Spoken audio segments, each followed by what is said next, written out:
This is Austin Real Estate Investing. Austin Real Estate Investing. We'll be discussing real estate investing in Austin, Texas, and bringing you experts from all different sectors of the real estate game. Your host, Jordan Moorhead, is a real estate agent and investor in Austin and is here to help you get started or to build your portfolio and explore new strategies.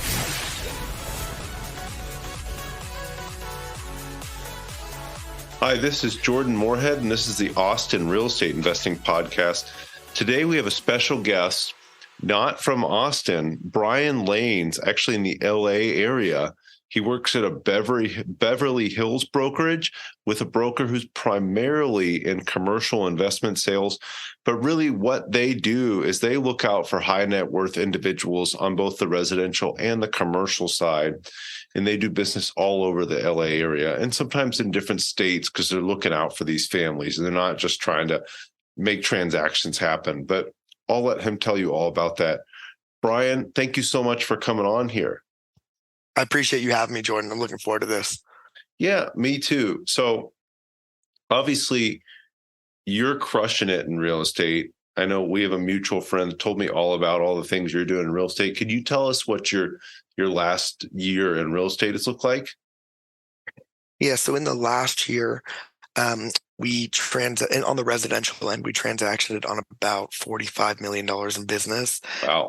Now that image can be skewed because for some people that may mean 100 transactions, and for us that can mean 5. So we're really a relationship oriented office. Mm-hmm. We look at it as a boutique brokerage that facilitates everything from brokerage, sales, financing, everything but property management. That's the best way to put it. Yeah, that's awesome. You're really looking out for the people that put their trust in you. And I think that's so important when we're talking about real estate transactions, because the people are putting their biggest decisions and some of the highest dollar purchases they'll ever make in your hands. So it's really and when you get to that league or when you get to that level of buyer, it's really difficult to get your foot into that circle because they don't tend to trust many people. Sure. And then once you are, you want to make sure that they're being taken care of on all aspects. It's not the deals that we do aren't necessarily about the commission fee. Majority of the time, 95% of the time, it's about making sure that the client is taken care of. And again, it goes your biggest moneymaker are your clients because those are the guys that will refer you the most. So I'd say we go above and beyond for individuals at a high level that most offices don't do. We're not a volume centered business. The transaction size is high so that it pays for your time for certain, and we're also cultivating relationships with people who are not fond of working with new people. Yeah, sure, especially when they're putting so much trust in the people they're working with. So Brian, obviously 45 million in volume in a year is amazing. That's a huge transaction volume no matter where you're located. But could you tell our listeners how you got started in real estate? So I mean, obviously, I don't know your age. How old are you? 24.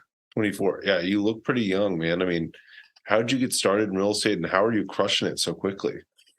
Well, I'd really have to go back towards the start of my life, and there's really no other way around it. Because the reason that I feel like I'm able to do well at this age is because I got started so early and learned business acumen and adaptation skills from lower level businesses that parlayed really well into the current business. So, just to kind of give you a little bit of a background, I started working when I was about 11 years old. I started a business where I'd repaint people's curbside address. I was a product of a really tough upbringing, in and out of, child protective care type situation. I've always been a hustler at the core. Like many kids who are in a troubled background, you get in trouble a lot. You're loud, you're outrageous, you get in trouble in school. But what I was always good at was talking. I still can't shut the hell up. I'm working on that. But I was about 11, 12 years old, and I started this business where I made a little stencil kit and my brass stencils, and I'd run around the neighborhood and I'd knock on people's doors to repaint their curbside address. And I learned really quickly that I could use my personality traits that were inherent in the adaptation skills that I had learned from the difficult environment that I was in to um, understand who someone was pretty quickly, understand their pressure points, and kind of get them to like you. One of the, I still work on this with flirting with girls. This is a bad example, but one of the hardest things in the first 15 seconds is to get someone to like you. And if you can do that, you can pretty much do anything. That's what I think, at least. That's awesome. So you talked about being in and out of child protective services, that kind of stuff. And you started a business really young too. So why did you go start a business at 11? A lot of people at 11 aren't saying, hey, I got to go out and make money, other than just doing my chores or doing something like that, Yeah, totally. So, yeah, I was in a really troubled household. Mother addicted to really hard drugs. Father left when we were young. Mother beating the shit out of us all the time. The definition of what people refer to as a crack house. You sleep on the floor with cockroaches on your face. There's tweakers in and out of the house every night. And I believe you're a product of your personality, and you're a product of your environment.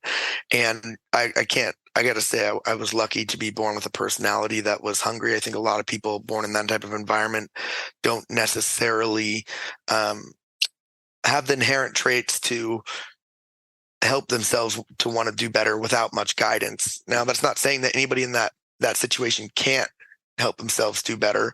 But I was lucky I got to say, lucky is a bad word. I was blessed to have found the business model that my personality would fit well into at a young age.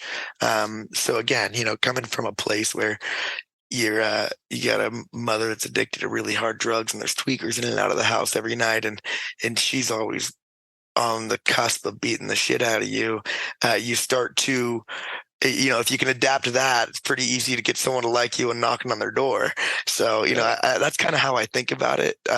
Again, my view is you're a portion of your environment, or a portion your inherent personality, and my inherent personality took the lessons that I was learning from the trouble I was enduring, and translated that into the business that fit me the best. Mm-hmm. Well, you took a major negative and made it into a positive there too. So you talked about that, hey, a lot of people don't have the example to do better, or there's somebody coming in to help them. Did you have anybody around you that was like, hey, Brian, there is a better way, or here's how we can get out of this situation? Not at that time. It wasn't until I was older that I did have that sort of guidance. Again, I think I was just inherently a hustler, and inevitably affluent individuals or successful individuals in their field, I think, saw that and then gave me that sort of mentorship opportunity. Just like we had mentioned before, the guy that I'm working with now, he's been I will always look at him as my mentor in my life. He's taught me so much about life and business, and I don't think he would have given me that shot had I not had the traits that I learned growing up, but also then a little bit of the inherent personality. But again, 95% of this can be coached. But at the same time, you mentioned not looking at my situation as a curse, and I still to this day I struggle with that. I think that you can either look at it something as a blessing or a curse, and it's your choice, and you make that decision every day. Because I could have looked at that situation and taken in all the negatives from it rather than taking the positives, and the positives were the lessons I learned. So in any situation in life, positive or negative, there's things to be learned from it. And you can either choose to be to have that as a burden or a blessing. And I kind of look at it as a blessing, because at the end of the day, I know for a fact there's not many 24-year-olds that are doing this. So it's like, it really was a blessing deep down, right? So I think if you take the lessons that you learn from, whether it was struggle or not, if you take the lessons and you apply them to life, you can be pretty well off. No, that's the perspective is so important. Like, I think whether you're saying, hey, it's because things were so bad when I was younger that I realized how great things are now, but I really think that having bad times makes it so much easier to say, wow, look how great things are. And then you can keep that perspective. You seem like a really happy person, Brian. And there's probably all sorts of reasons why you could not be happy. Real estate is a stressful business a lot of times. What we do day in and day out can be stressful if you let it be stressful, but it can also be the greatest thing ever. And it's all about your perspective, and it's all about how you show up every day. And I really get the feeling that you show up happy and ready to go every day. Well, rain or shine, right? And today's a perfect example. It is raining here, and I mean that in terms of how you feel. And it's funny you mentioned that, because I was just with a buddy of mine who's a broker. And unless you own cash flowing real estate, us as brokers, we're bleeding 100% of the time. You're bleeding as soon as you get the next check. You're still bleeding until the next check. You get the next check, you're bleeding again. It's just putting a patch onto something, right? Because we have no consistent salary. It can be very troublesome. It can be very difficult. And there's a lot of times where you're wondering, how am I going to get paid before I bleed out? And I think just having that belief in yourself that at the end of the day, your knowledge of the market and your capabilities and your consistency, if you consistently put yourself out there, I don't really believe that you'll fail, because I think once you fail the first time, then you'll learn a lesson about what you could have done better the next time. And again, I was having another conversation with a friend this weekend. If I talk to 100 people in one night and they talk to 5, my outcome and my opportunities are going to likely be a lot greater. And that's just a factor of volume. And our business is a huge volume game, and it's a volume game, but it's also a preparation game. Learning from your last mistake so that it doesn't transpire again in your next endeavor. And again, every conversation I have is a new endeavor, and I don't look at things as transactional. Rather, I look at them as, I like talking to people in elevators. This just happens to be what I do, so I'm not going to not tell them. And if they want to work with me, they want to work with me. If they don't, they don't. Look, realtors are a dime a dozen, and no one is anybody's client. No one has to work with you. But if you put out positive energy and you're knowledgeable about your market, and you care, like I care, like I don't think I can fail, because I want this more than I want to breathe. I shit you not. Like I don't think I'd want to breathe if I wasn't doing this. And I know that sounds crazy, but that's kind of my mindset. The days that you've got so much on your plate, do you choose to sleep? Do you choose to get it done?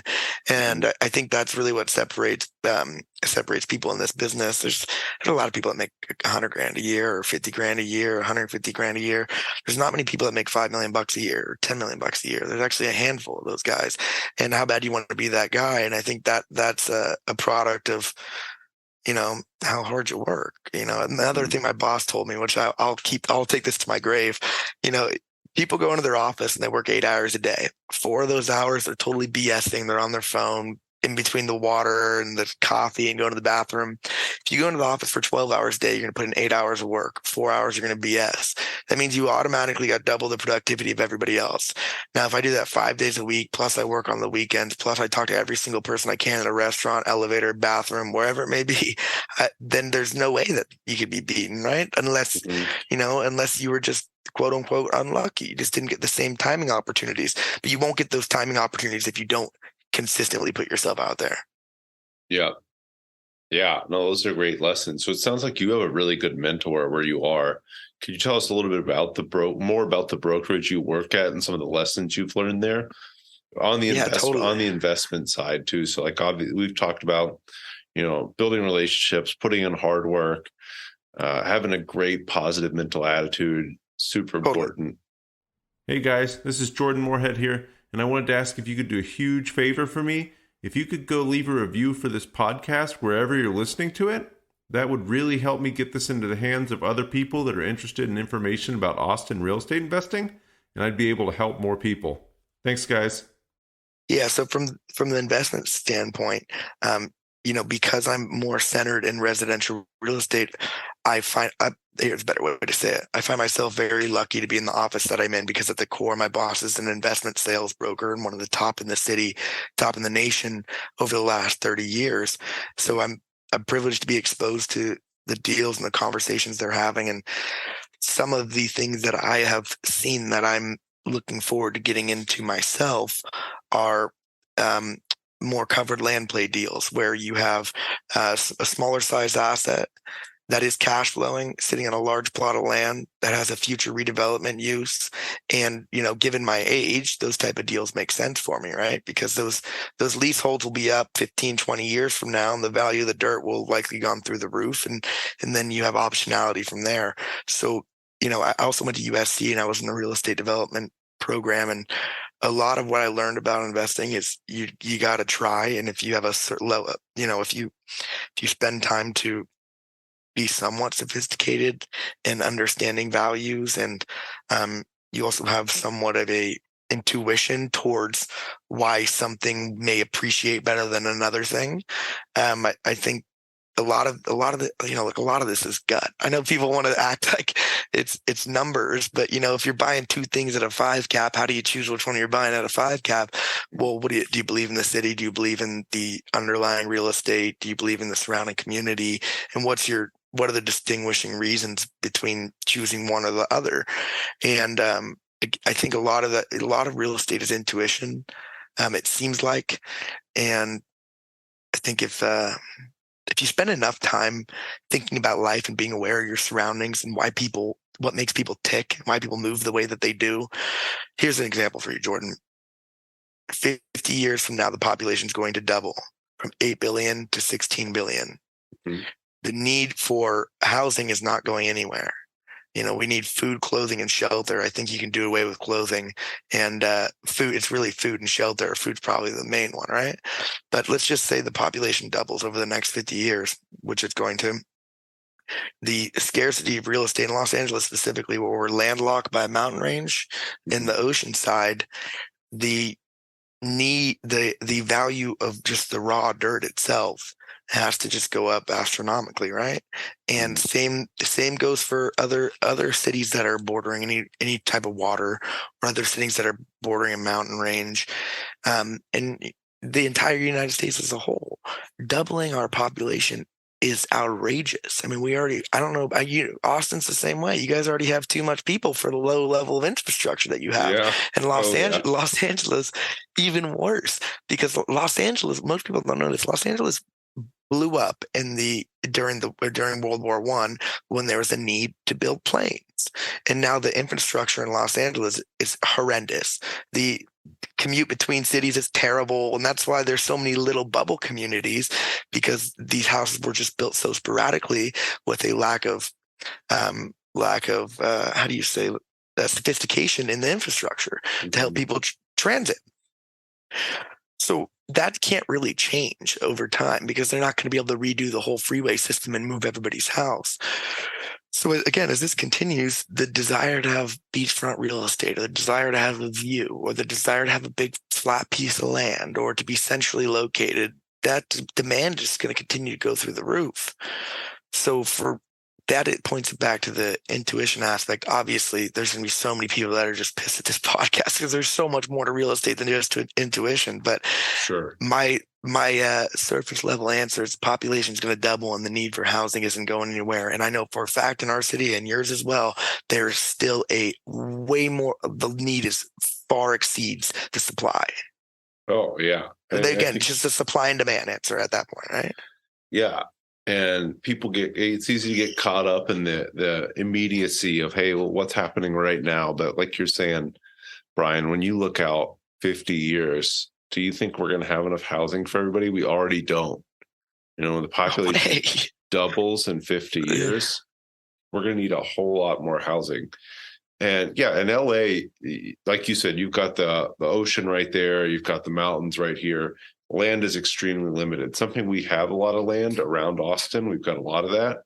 So it can be built, but it's going to have to be built. And we've been able to watch over time, things get more expensive as you get further and further out over a long period of time. Yeah, maybe it was really cheap 45 minutes out 20 years ago, and now that price is 10x'd. But that's going to continue to happen over a long period of time. So like you talked about intuition, just put a little bit of thought into where you think the growth is going to happen. And you can make excellent long-term investments. Like you talked 15, 20 years, it's pretty easy to figure that out. You just got to buy the vision and hold on. Yeah, well, one of the ideal city models is cities work in a concentric circle, right? So the first circle and then the second circle is larger around that, and the next circle. Well, that's the very surface level way of looking at it, but it's true. And Los Angeles isn't a good example because you're bordered by the waterway and the mountain, and then also during the wars they had to build all these planes. They just threw up a bunch of houses.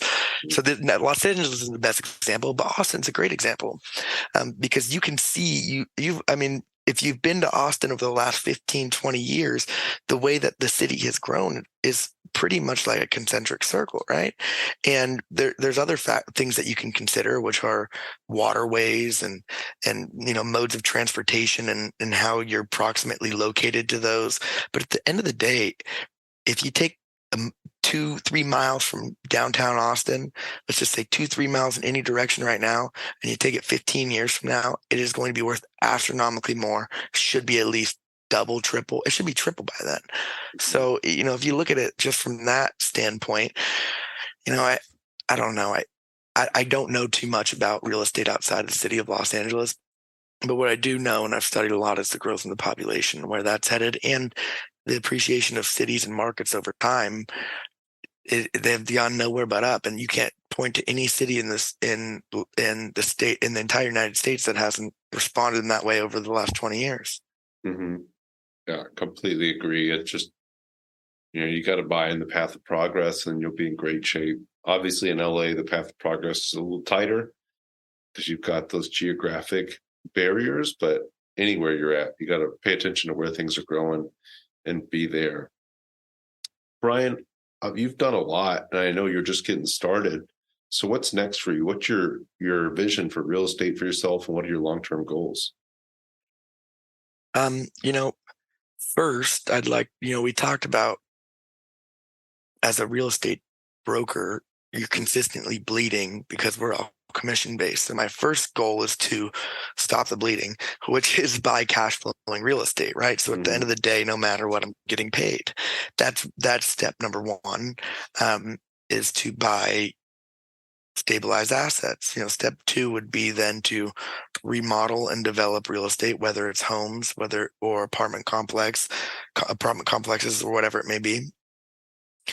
My main focus is still I'm still very income driven at this time, because the income is what's going to get me there. I've learned from other people that at my age, you don't want to take your eyes off of that one stream of income.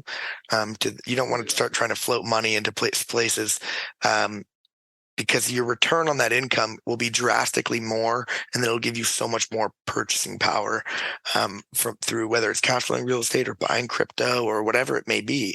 So at this point in time, my income's my sole focus, right? Mm-hmm. There is a huge portion of me, and maybe it's a little bit ego driven, that I want to be the best at what I do, right? So I want to be the best, number one guy in the city that everyone goes to and calls for buying or selling luxury single family residential real estate. But I also want to develop that type of real estate. Again, it goes back to, maybe it's a little bit of an ego thing.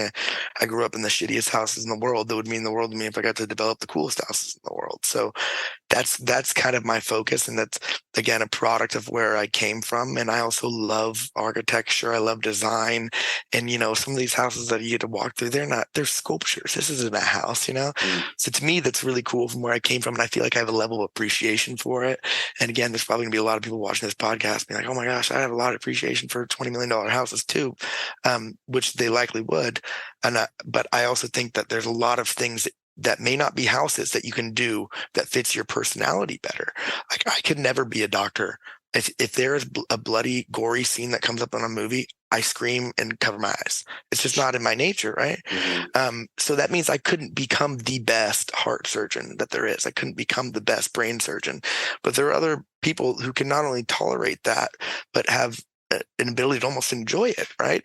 And I think people need to find their strengths and what their personality and the lessons that they've learned from the trials and tribulations they've gone through, and where that parlays into the best. And for everybody, it's different. Yeah. I think that's so important, is finding your strength. And it seems like you found your strength and your passion at the same time. So when you can find those two and they can converge and you can lean on that like you are, I mean, man, 24, you've got so much time to develop and get better at something you're already extremely passionate about and really good at. So you talk about being the best. I have no doubts that you'll be the best residential broker in any area of LA you want to be in. I know LA is huge. You probably don't want to drive all over the place all the time, but if you want to be the best broker in Beverly Hills, I think you've got that, no problem. And really smart observation. You said you've heard it from other people, but focusing on one thing for a period of time rather than going off in all these different directions. So easy to do that in real estate. And it's so admirable that you've learned that, hey, I'm going to focus on this one thing until it's undefeatable. And then I'll branch off and develop or invest in income producing real estate, stuff like that. Have you wanted to be part of GoBundance, the tribe of millionaires, but just haven't hit that millionaire status yet? Well, now you can, not even being a millionaire, by joining our new program, GoBundance Emerge. My name's Jamie Gruber, creator of GoBundance Emerge and member of the GoBundance community. And now you can join. GoBundance.com/emerge. GoBundance.com/emerge. Use code Jordan for $100 off this 12-week goal-setting program and mastermind that'll propel you to being a whole life millionaire. Really cool. Yeah, I'm trying to get better at working, kind of like a ninja, just shaving off the distractions, just karate chopping away the distractions, because there's a lot of those. And I was reading this book, and I can't remember what book it was for the life of me, but I'm trying to respond to everything with a yes or no answer based off of whether it benefits my one goal, which to some people may sound selfish, but I think at 24 years old, that's probably the only thing you should be doing if this is what you desire. Like I'm not the type of person that could kick back and I can't watch a movie on a Saturday night at 9 p.m. There's no way I could do it on a Monday at 10 a.m., So for me, my desire and need to succeed and chase something is also part of the reason that I don't look at my past as a curse. And it's because if I sit sedentary and I'm not progressing myself and not learning and growing within myself as a human being, my career, my health, or whatnot, I would start to look at that stuff as a curse. And I think those are active decisions you make every day. Like I don't want to get up at 5 and go to the gym. I never want to do that, but I force myself to do it because it's those decisions that set you apart. And I promise you, if you move several hundred pounds at 5 o'clock in the morning, the rest of your day is pretty damn easy. There's not much that can come in front of you that's really that difficult. So, I always go back to that example because for me, and I think for 100% of society, working out is essential to your overall well-being, your mental health. And it's not about a physical appeal that you're searching for. I think that's very vain's maybe the word, but that's not what it's about. For me, it's about putting yourself in an uncomfortable environment and overcoming that. And I'm waking up at 5 o'clock in the morning, go to the gym is pretty goddamn uncomfortable. Yeah, it definitely is. And I think you touched on, so I like to wake up at 5 o'clock in the morning and go to the gym, but you talked about how making those decisions just makes everything easier in the day. I think after a while, after seeing the results of waking up at 5 o'clock in the morning, going to the gym and moving hundreds of pounds of weight, and how much easier just making those decisions makes the rest of your life and the rest of the decisions in your life, that it becomes fun. And I can't wait to wake up at 5 o'clock in the morning to go to the gym now. But if you would have asked me that 5 or 6 years ago and said, hey, are you excited to get up at 5 o'clock in the morning and go to the gym? Definitely not interested in doing that, because it's not fun and it's not that immediate gratification. But you see how much easier making the right decisions and working on yourself every day makes your life after even a short period of time. And you're like, all right, I'm in, no problem. Let's totally. do it. And I think people neglect that. I think people also neglect the things that they eat and put into their body. And, again, something that I've heard that I will hold till death. One of the biggest signs of maturity is delayed gratification. And whether it's through the food that you eat, whether it's the time you go to bed, the time you wake up, and the decisions that you make all throughout the day. Delaying gratification feels so much better in the long run by example. Here's a quick example you can get in 30 minutes. Go sit down at a restaurant, eat the most unhealthy thing on the menu, then eat the healthiest thing on the menu. At the time, I guarantee you the unhealthiest thing on the menu was way better tasting. But 30 minutes later, when you walk away from that table, how you feel about yourself, how you feel in your gut, and your ability to continue to move around through the day, it's completely different. Mm-hmm. Yeah. That to me is even just a small example in the meal you eat at dinner, Yeah. The temporary gain for the long-term pain, there's just never any fun in that. But, I really do think that by making those decisions over and over and over, you get to see how rewarding, like you're talking about the delayed gratification, how rewarding it is over a long period of time. And you're like, yeah, there's no way I'm going back to eating that way, or not getting up and going to the gym, or not making those cold calls, or not talking to those people, or in real estate, not saving up the money for that first investment. Once you make that first investment, it's like, all right, I want to do that again. That was great. Yeah. Jordan, you've been around much longer than I have. How many guys have you heard that say, oh my gosh, I wish I would have bought in 2012. I wish I would have bought in 2011. I wish I'm waiting for the next downturn. Well, talk is cheap. Here we go. This is the next downturn. Are you going to take it? Are you going to take advantage of this opportunity, or let it go by the wayside? And you can probably wait till 2032 again. Yeah. Oh yeah. It's always, I wish I would have done this, or talking a big game. But the people that take action over a long period of time consistently are extremely successful. And even on a small scale, if you buy a property a year for 10 years, you're light years ahead of where somebody's going to be that didn't do anything 10 years ago. And you're stopping the bleeding, like you're talking about. And life's a roller coaster, like even with the gym, life is a roller coaster. I fail so many times. Like still to this day, there's a couple days of the week, I won't be able to wake up to my alarm or what not. And I'm working on not being so hard on myself about it now, because you start to take it too seriously. And you don't want to beat yourself down, because that's not conducive of success either. It's not productive at all. But life's a roller coaster, and maybe you miss one of those properties one year because you had a down year.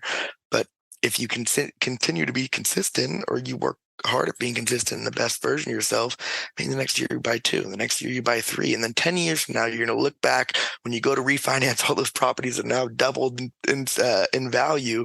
You pull out your cash tax free to go buy a hell of a lot more, and you're like, I can't believe I wasn't going to do this. Yeah, no, great point. Love that, Brian. You've learned so much in a short period of time. Do you have any books that you like to recommend to people? Any business or mindset books, maybe? Yeah, and you can't take it. The first one is number one. You can't take it literally. You got to take it with a grain of salt. But I think the 48 Laws of Power is undoubtedly the most powerful book I've ever read. If you read it as if you're taking it literally, it's evil. Yeah. It is just completely evil. Oh, yeah. But if you read it just for the content, if you read it to learn and to see, I believe that each and every one of those laws is very true and very present in my life. And I feel like inherently we all have about half of them, maybe more than half of them. And if you can get better at working on the other half, in an integral way, a way with, carrying yourself with integrity, being a morally good human being, but also understanding how people in the world operate. I would say for me, that's been the best and the most beneficial for my business.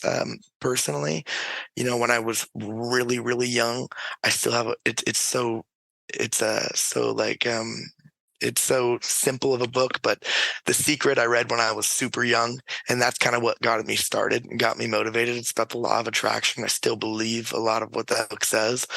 I'm a huge fan of Jordan Peterson podcast. I think the way he can articulate himself, and his words resonate with you. You feel them when he speaks.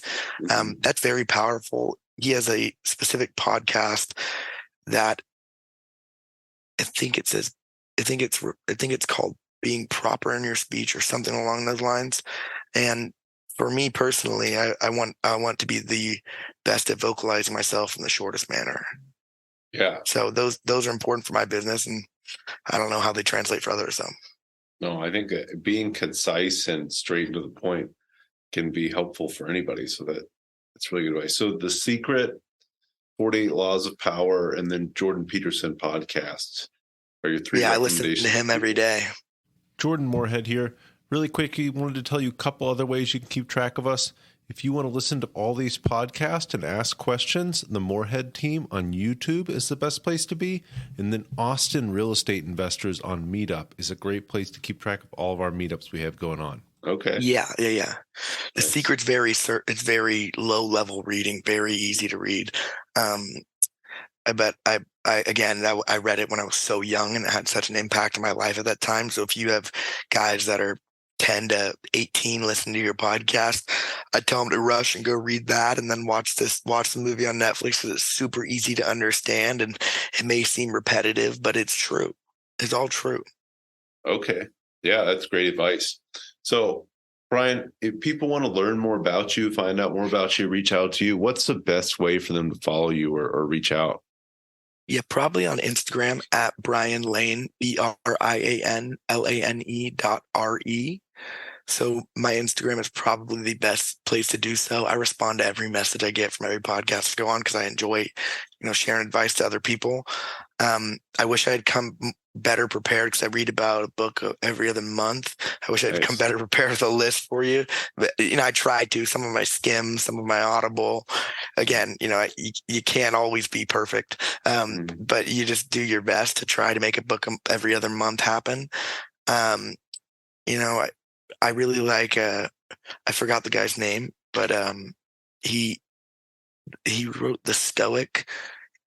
Marcus Aurelius is what a lot of his books are based off of. Ryan Holiday. Ryan Holiday wrote Discipline is Destiny. That I really admire that guy, and I admire him because I feel like I'm so off the wall and he's so composed, and that's what I want to be better at. Yeah, no, that's so I great. really admire his books. I've read a bunch of his books. They're all really good. Awesome. So at brianlane.re, real estate, of course. And I'm at Jordan_Moorhead on Instagram. Brian, thank you so much for coming on here today. Sorry it's not sunny for you there in LA. For people who can't see this, it's cloudy behind him. I didn't think he was in LA when he first jumped on. But I'm sure it will be again here soon. Yeah, I appreciate your time, Jordan. Thank you for having me on. Yeah, I appreciate it. Good talking to you. You as well. Have a good day, man. You too.